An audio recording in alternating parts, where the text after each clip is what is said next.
Recently, in a groundbreaking surgical feat, Israeli doctors at Hadassah Medical Center successfully reattached the head of a 12-year-old boy named Suleiman Hassan after a devastating accident. Is it possible to reattach a severed head? Has medical science really advanced so much?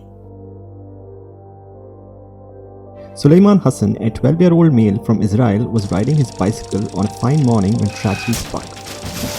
A car collision resulted in his head being internally decapitated, leaving his skull disconnected from the topmost vertebra of his spine. However, his head was not actually cut off from his body, as would the term decapitation suggest.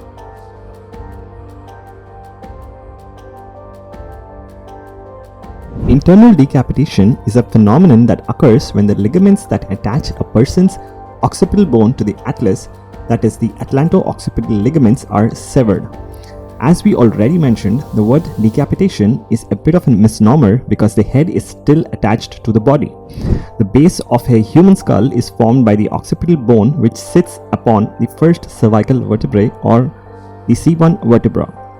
Interestingly, the C1 vertebra's name, Atlas, finds its roots in Greek mythology, as the story goes that after the defeat of the Titans, Zeus punished Atlas by making him lift the earth for all of eternity. Likewise, the first cervical vertebra supports the skull, just like how Atlas had to lift the earth. Hence, the C1 vertebra is named as the Atlas vertebra.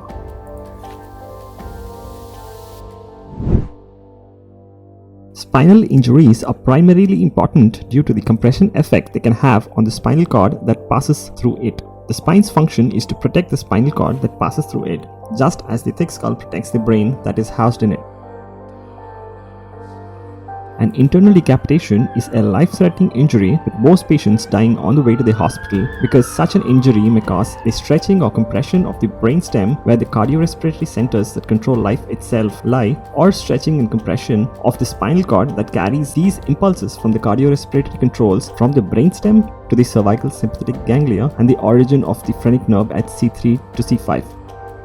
Fortunately though, he did not have any such spinal cord or brainstem compression. He was airlifted to the Hadassah hospital in Jerusalem, where he was attended to by expert orthopedic surgeons.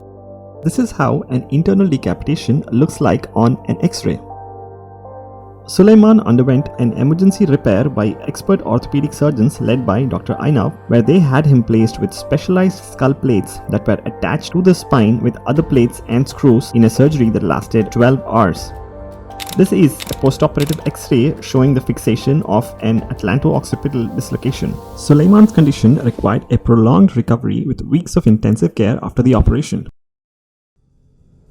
But fortunately, he walked out of the hospital on his own legs with no residual neurological deficits, a truly rare occurrence in such injuries. The most crucial thing to remember in such spinal injuries is that these injuries are not immediately apparent. Hence, when encountered by such automobile accidents, it's crucial to promptly immobilize the neck and the spine with a cervical splint and a spine board respectively until the trauma surgeons can definitively rule out a spinal cord dislocation or a fracture with a CT or an X-ray. That's it for today, and we will see you in the next.